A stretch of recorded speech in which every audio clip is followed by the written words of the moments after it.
Plagat. I'm from Reprodrive. I will be your moderator today for this panel discussion podcast.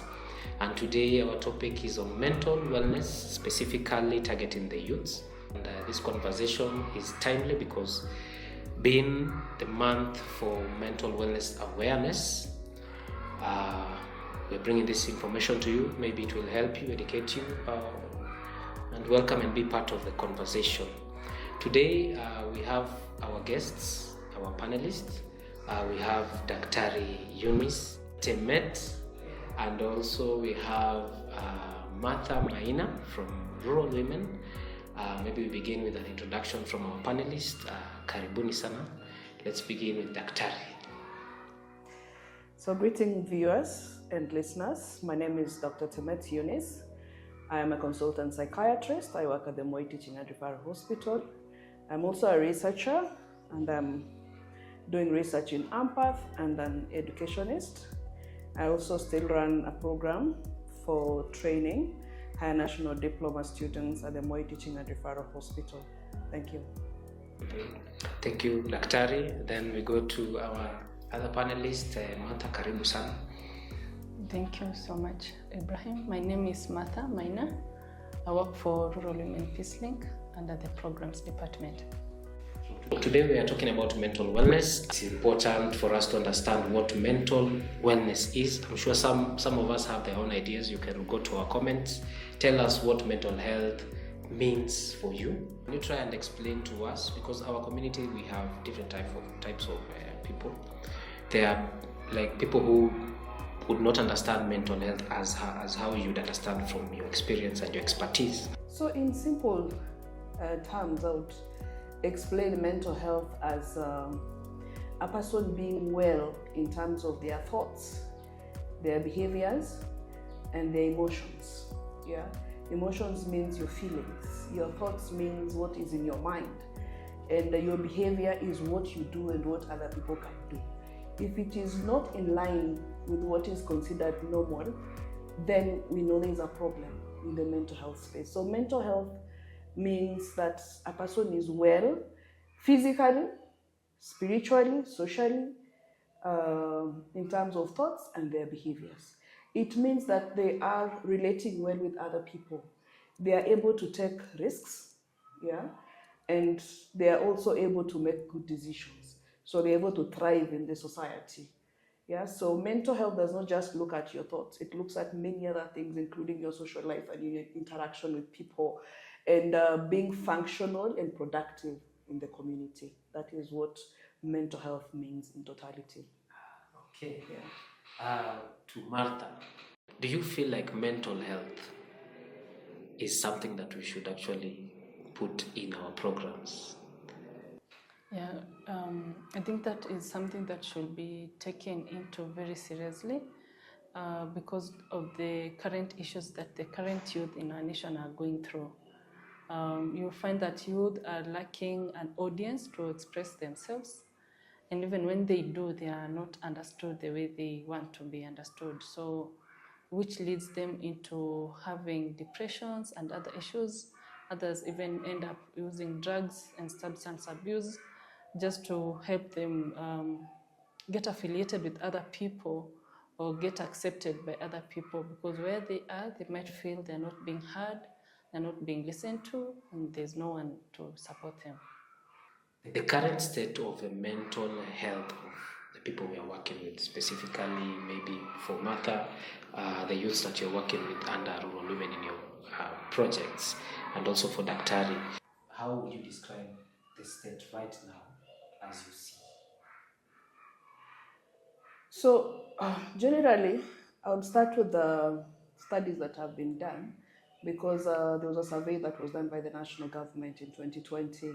The leading mental health disorder among the youth was depression, followed by anxiety and substance use, and the other follow. So we see the same trend in the clinical setup. Majority will present with depression, and there will be anxiety and substance use disorder. And for substance use, the youth today are commonly using cannabis and tobacco. There are many forms of tobacco being sold today in the market. So there's a difference slightly from the previous generation where alcohol was the most common. Although for the older youth, you find that they still use alcohol a lot. But the young people of today are using mostly cannabis and tobacco. So yes, we see a lot of depression, we see anxiety, and substance use disorders, very common among the youth. And then also, on top of that, we have suicide attempts. Suicide is very common because it's commonly associated with depression, associated with substance use disorder. So because of that relationship, you see that when the rates of depression are high, then the rates of suicide attempts are high and completed suicides. Yes. To you, Martha, from your experience, what challenges do you see they are facing specifically in matters mental health? It's not very easy to know when someone has fallen into the state of depression or anxiety unless someone keenly takes interest in their behavior. By the time a youth is undergoing depression, there are so many factors that will contribute that a normal person might not easily get to understand. So most of them are lacking a space to air their views. With the current parenthood, we are so busy looking for resources and letting our children take care of themselves, but they need someone to listen to. So they tend to feel that nobody is understanding them, that they are not able to express themselves because their orders given, need to do this and follow rules, and you're not given the space to even express if that is okay with you or not. So most of them are lacking an audience just to express themselves and being heard. So maybe to drive to the next question, most men face the biggest challenge in mental health because they don't speak about their problems. And there's a phrase that has come out that wanaume waongee watoke. Maybe from your expert angle, like, does this statement actually reflect what is happening in the ground? I think culture plays a very big role. When you look at our culture, generally the African culture, the male is expected to be that strong person. You know, when you share your issues with other people, you're considered weak. So there's a myth that when you are mentally unwell, you're weak. Yeah, so that affects males mostly because of culture.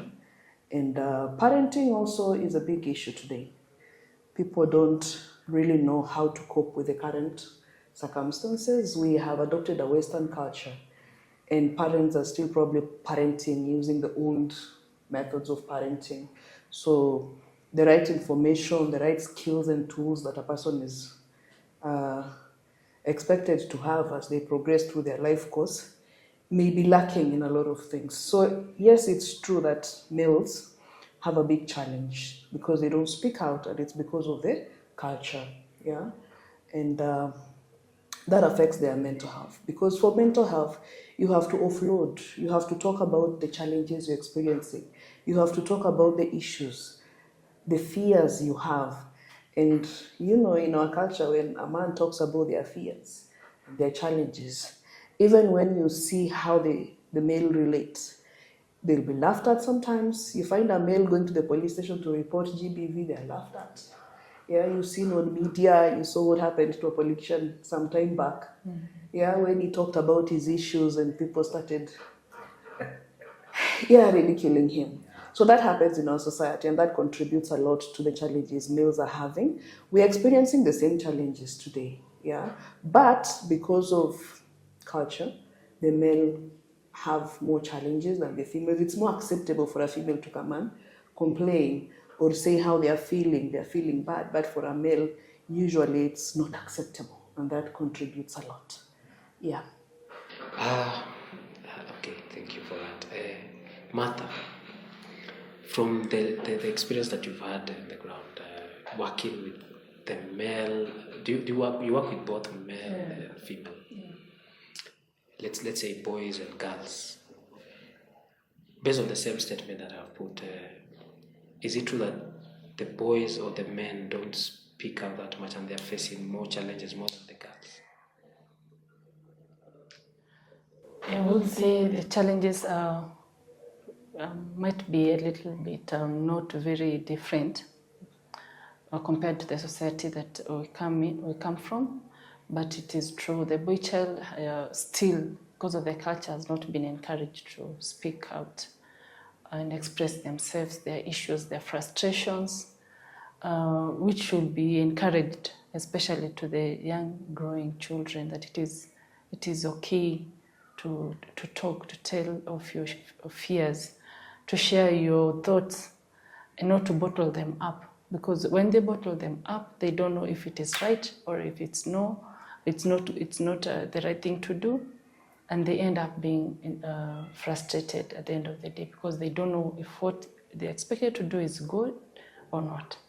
So it is important that they are encouraged to speak, despite the fact that culture still plays a bigger role with the current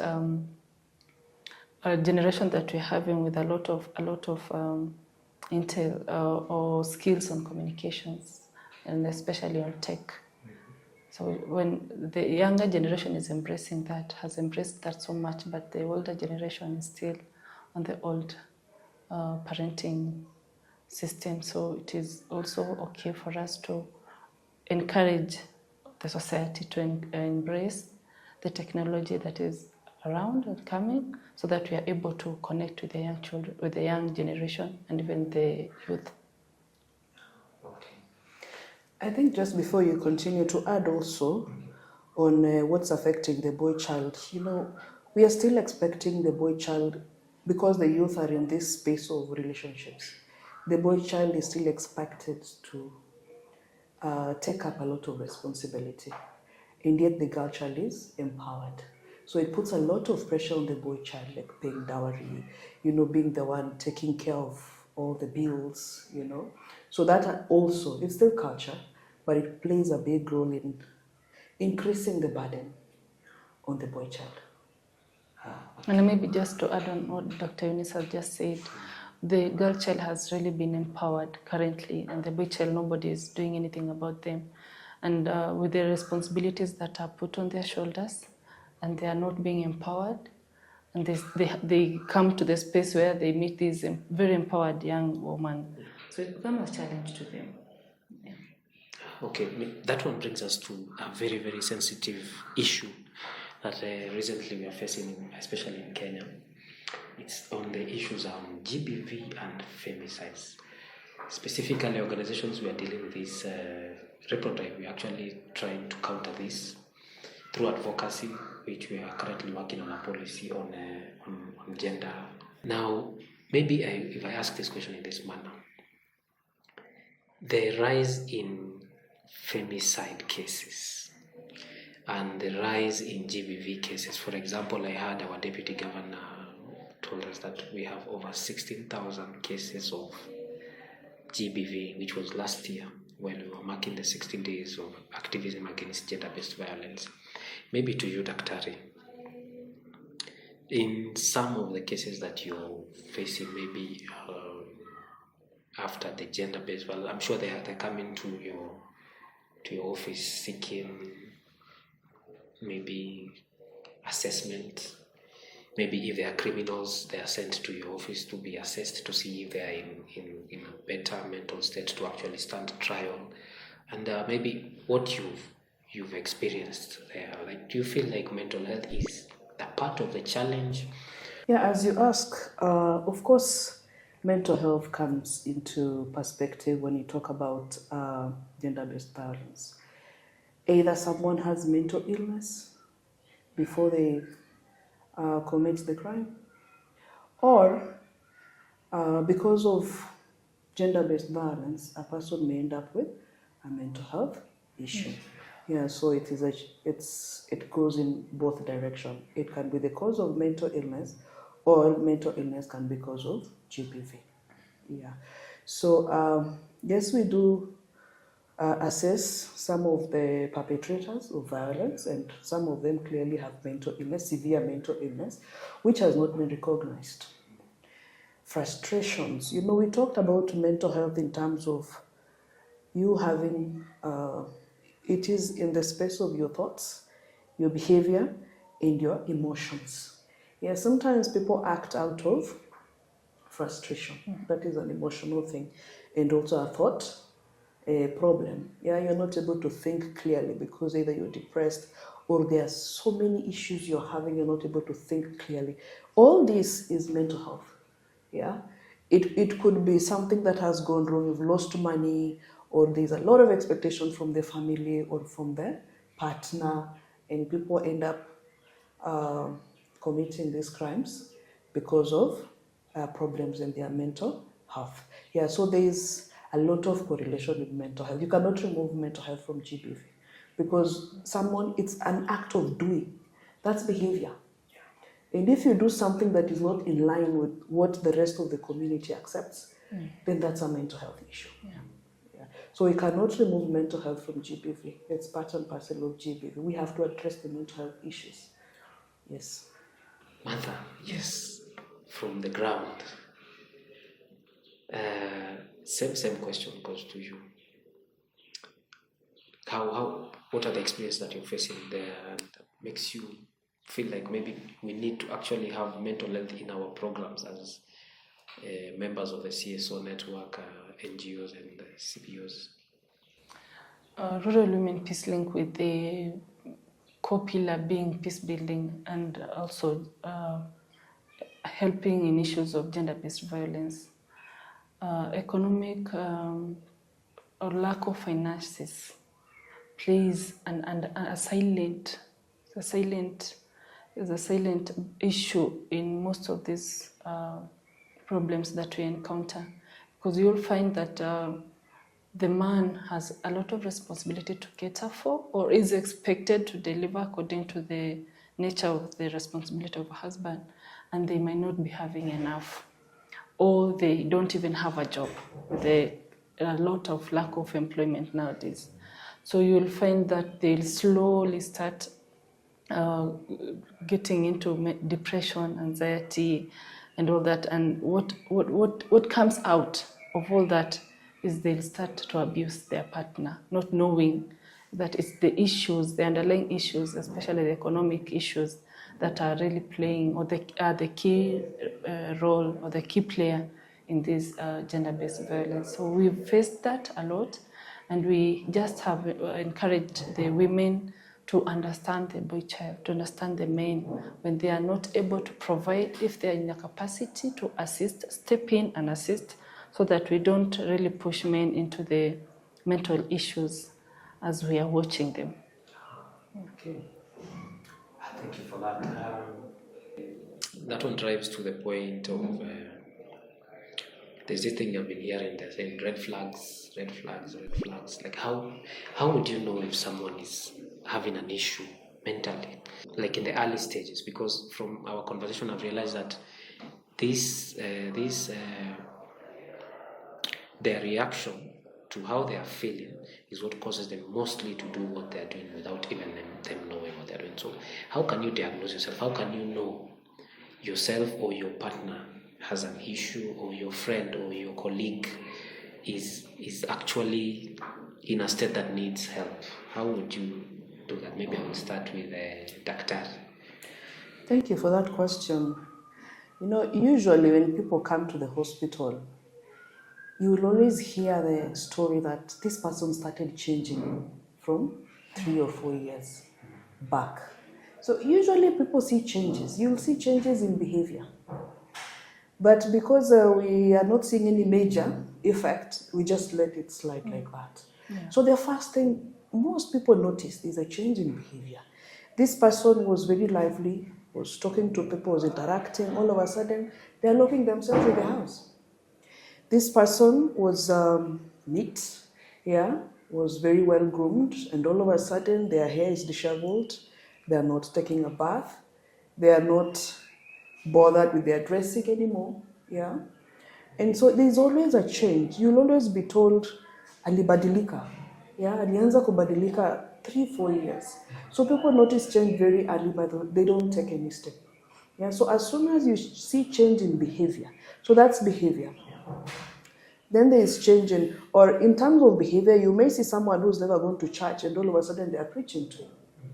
That's not okay. Or someone who used to go to school, used to perform so well in terms of the youth, all of a sudden their grades are dropping. They're not interested in going to school anymore. When it comes to thoughts, sometimes when you speak to someone, you can only pick someone's thoughts through communicating with them. So when you speak to someone, you realize you're not understanding each other. They are not making sense at all. Some of the thoughts are so bizarre. What I mean by that is that someone may tell you the TV is talking to me, or I'm hearing a voice. Those are features of psychosis. Not normal experiences. And we should not be laughing at these abnormal experiences because this person is really experiencing them. Someone may tell you, sometimes you'll see someone run from the house. Yeah? Anatoka mbio kwa nyumba. That time probably a voice is talking to them and they're telling them very bad things. Or a person comes and tells you, I hear a voice. We should not ridicule them. That should be something we are picking. There's a problem, the thoughts of this person. Yeah? So that's, or you're not able to have a conversation. You say something, you're expecting a certain line of answer or thought, and someone tells you something totally different. Yeah? So you'll not have a normal conversation. That is in terms of thoughts. And then in terms of emotions, some people become very irritable. Yeah, irritable means you get angry very easily over very small things that usually wouldn't make this person angry. And then there are some changes in sleep pattern. Someone is not sleeping at all or sleeping too much. So it's largely dependent on the mental illness. With anxiety, it's different. With depression, it's different. With psychotic disorders are those ones that you'll have the abnormal thoughts. Yeah. Or someone becomes very negative in depression, yeah, very sad. That's an emotion. So all the mental illnesses present differently. Yes. So, but the big thing we know people see, they notice, and they don't do anything about it is the change in behavior. Yeah, which is usually the first thing that you see. Yes. And then what you've said, mpaka kuna zingine I'm like, should I come and see you? Usually people really don't realize when they're falling into that. It's like Dr. Eunice said, it starts with depression. Just a little, just from there, or anxiety or something, you'll not notice. Maybe you get yourself, okay, you're not aware that maybe you've repeated a shot 2-3 times in a week. You are not completely aware. While you have so many shirts in your wardrobe, you might not be really aware that you're falling back. You don't want to stay around people, or you don't want where people are talking a lot. You want, I don't staki kelele nyingi, just want where there's no noise. And others will tend to want to go where there is noise so that it distracts them. So it somehow also it depends with with people, I guess, how they portray or how the behavior happens. But usually, just generally the way the Dr. Eunice has said, it's behavior is the first thing someone can notice very easily if they're keen to notice. And we largely depend on the people around you. With mental illness, usually the person lacks insight. They don't know what's happening. So it's usually the people around that will notice a change. But otherwise, the person who is unwell most of the time, unless like anxiety and depression, you can notice that yourself. But when it comes to the psychotic disorders, most of the time people don't know. Yeah. And that's why when someone who's in psychotic stage does not know it is them, they say, it's you, Mimi, it's you, you know. Yeah. They're not aware completely. Maybe, I like the conversation playing hand, maybe from personal experiences, from friends, maybe the people you worked with, like what are some of the examples that you can actually share that were maybe subtle, like they could not be seen, but later it became to be something that needed medical attention, and maybe what are the processes and how would you handle that? Maybe you find that you're actually doing an activity with, and you realize like maybe there's something here that needs to be handled, to be checked on this individual. like how would you go about it? Maybe we start with you, Martha. Like from the film, let's say you have a facilitation today. You have like 5 youths. You're facilitating on matters, peace building. Then you realize that among one of them, someone is facing something. Like what is the best way you'd actually take to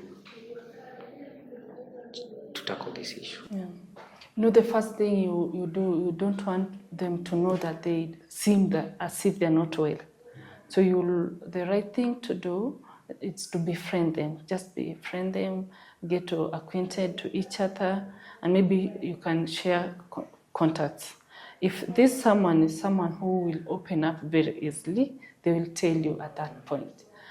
If it's someone who will not doesn't want to talk a lot, because now you might be new to each other, then you can tell them, if you need someone to talk to, I'm here. Or maybe just after that you follow up. How are you? How are you doing? Slowly, because if you bombard someone immediately, like, I can see you're not okay, do you want to talk about it? And then you're a stranger, they feel like, how do I share my issues with someone I don't know? So first, it's just to create a rapport so that they feel like you're safe. It's a safe place to speak about this. And also during our activities, we do emphasize that we offer counseling at our offices, or even during the activities when we are in the field. So if someone feels they want to share with you after the activity or during the breaks, then they can do that. And maybe you can follow it up later on. Yeah. Okay. Daktari, maybe to you. What are the proper procedures that you're supposed to take? Maybe you have a friend.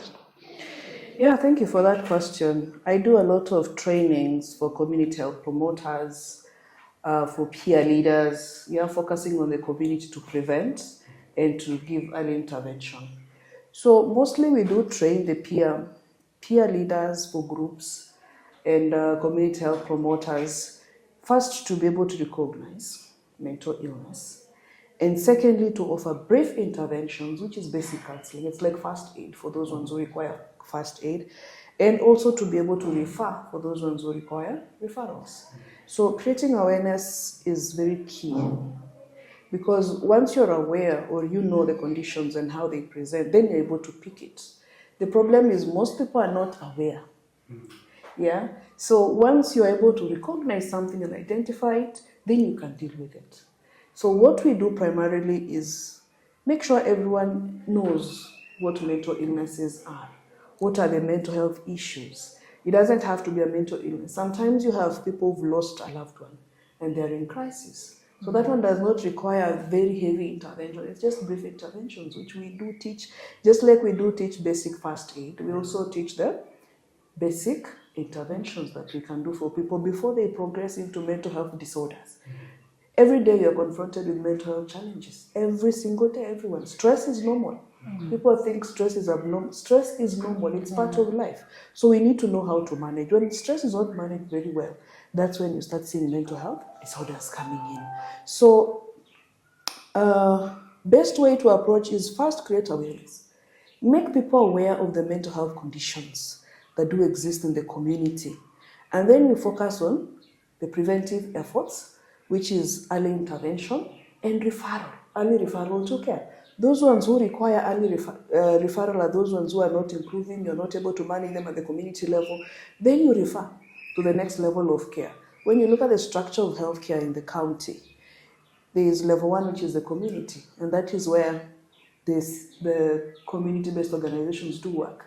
That's where the community health providers are. That's where the peer leaders are. So we train people, and the Ministry of Health has provided a guideline, on the basic mental health interventions, which trains about the conditions, basic conditions, how to recognize, how to refer, where to refer. So from level 1, which is community, you can refer to level 2, which is the health center. And the health center can refer up the ladder up to level 6. So there's already structures on how to do this. It's just the implementation. So we need more people to create awareness in the communities. We need more community health promoters to be trained. We need more peer leaders to be trained. And even the community itself, you don't need a peer leader. even the community, because these peer leaders, the community health promoters, will still train the community. And the community members will know and recognize mental health issues, will destigmatize mental health. There's a lot of stigma, which is making very many people not seek care. Yeah, so once we are able to do that, we reach that level, then people are able to refer themselves or they are referred by their family members. Yes. And just to add on what Dr. has said, I think it is important that this conversation gets to the community, especially everyone in the community, the awareness part of it, that mental health is an issue that the community or everyone needs to take a keen eye on, because it is happening in our communities and especially in our households. So there's a lot of awareness that needs to be done in the community. I think the way you've answered it has brought something up. There are certain things that we need to have in place, like policies and budgeting, especially in the health sector. You find that I read a certain article that was saying that most of the organizations, specifically in Africa, they were saying that the budgetary allocation for mental health is so small. Like, actually other people are budgeting up to less than 1% of the health budget just goes to mental health. And Dr. maybe while we were speaking earlier, you were telling me that you had a national action plan on mental health. Maybe if you could answer that small question I had, plus you can add that one on the policy on top of it. So health itself is underfunded. So mental health is severely underfunded. I think it's less than 1% for mental health. And WHO, having realized that mental health was a big burden, and the burden is growing. And actually the estimate is that by 2030, probably it will be the fourth leading in terms of burden of disease. So in 2013, the WHO, through the Mental Health Action Plan, 2013 to 2030, came up with a plan, which was supposed to be adopted by countries, and Kenya did adopt. And in 2015, we had the Kenya Mental Health Policy. And with that came the Mental Health Action Plan, 2021 to 2025. We are in the final year of implementation. That was to guide the implementation of the policy, which was borrowed from WHO. Yeah, but you still find many counties have not adopted the National Mental Health Action Plan, which actually did guide on allocation of resources, including human resource, financial resources. The guidelines are there. But at the county level, I think we still have a big challenge, because most counties have not really adopted the action plan, and the structures for mental health are still lacking in terms of human resource. Of course, we do have a challenge in terms of the numbers of healthcare providers trained in offering mental health services. And so, again, in line with the recommendations from WHO, we do task shifting and task sharing, so that you don't require a highly trained professional, a specialist in mental health, but to have these services come down to the lower level, including the community health promoter, to be able to provide those services. So yes, there's a lot of work that is going on, but we still haven't reached where we're expected to be. Yeah. So in terms of allocation, I think the biggest challenge is human resource. We don't have enough human resources to offer mental health services, and financial challenges. Most counties have not allocated resources for mental health.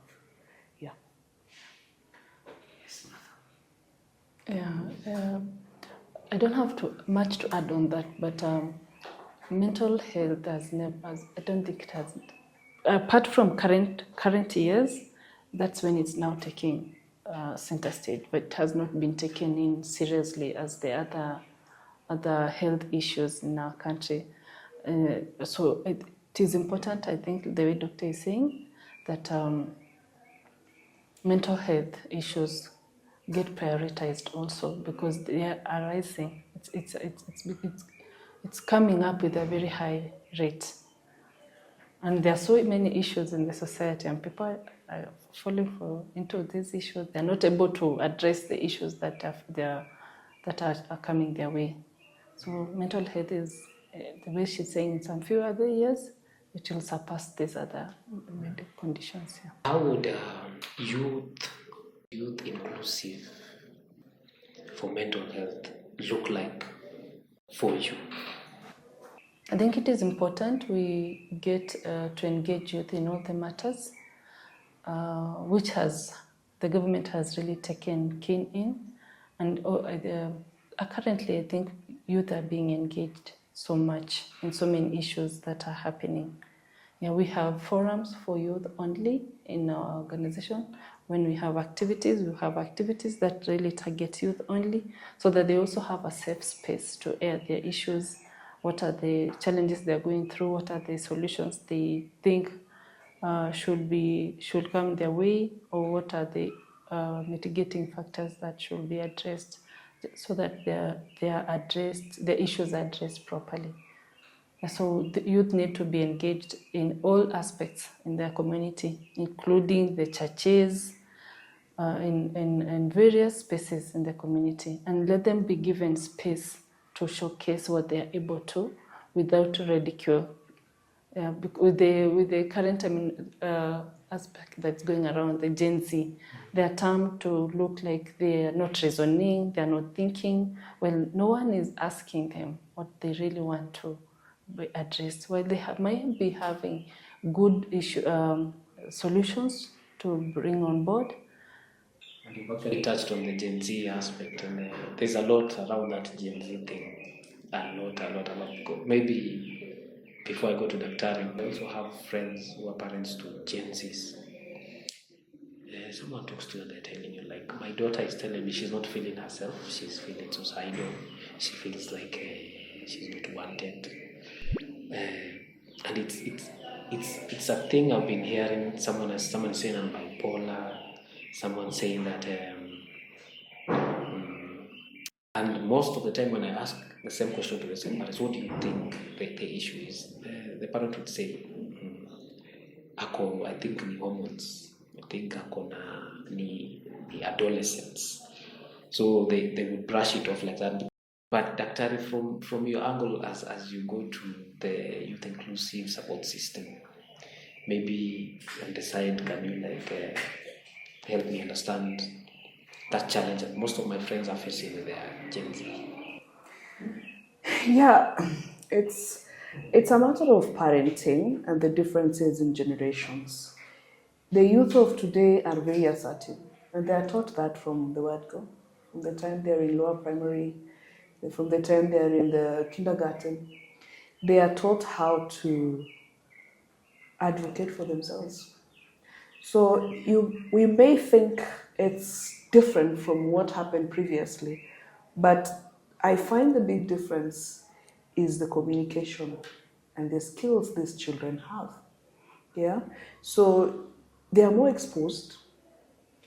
They know their feelings and they can put a word on their feeling.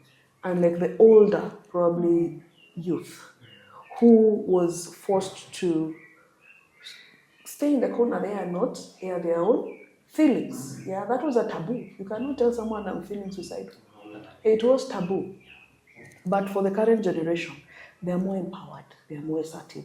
So I feel the gap is actually with the parents. When you're empowering the children, you also need to empower the parents to deal with these empowered children. So you find an empowered generation with parents who are not empowered. So mostly the gap is in the parenting.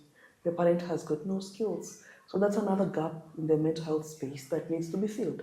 Parents need to actually come together and learn how to parent this generation. When a child says I'm suicidal, are you the one who will stop a child from sharing these feelings and tell them not to do it, it's a taboo? Or are you a parent who will dig further? Because there are ways of handling those situations. There is actually nothing wrong with somebody telling you what they are feeling.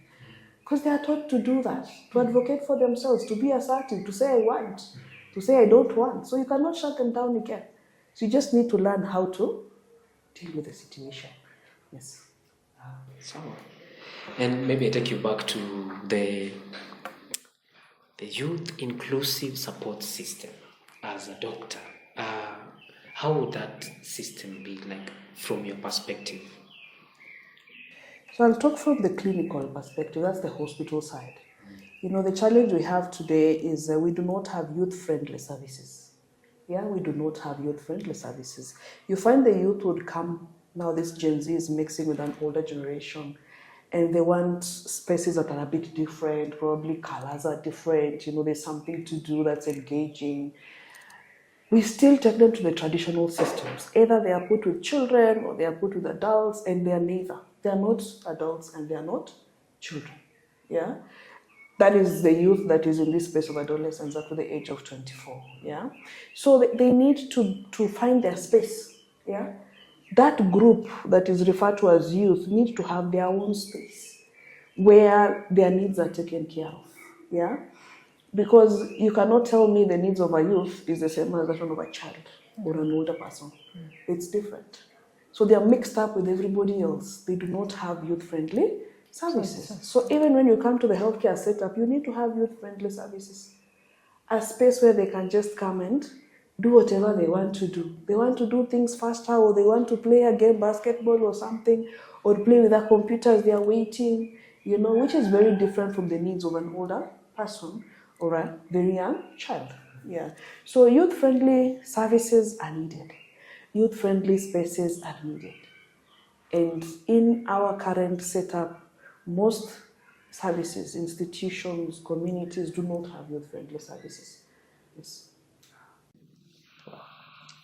I feel like that is very important because in the SRHR space, we, like most of the CSOs that are around, we are really working to create safe spaces for youths.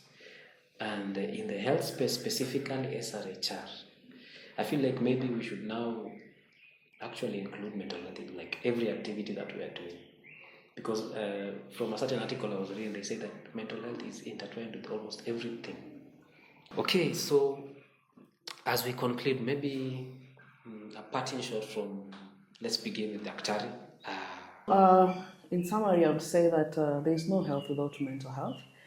And for mental wellness, we focus more on prevention and early intervention, which happens in the community. Yeah, because it's better to prevent than to wait until a full-blown mental health disorder develops. Then you start dealing with it because it becomes chronic and recurrent, and it's a lifelong disease. So we focus on prevention at the community level by educating everyone to be aware of mental health issues and to be able to deal with it early enough, because solutions are there. Solutions are available, they have been tried and tested, and they have worked.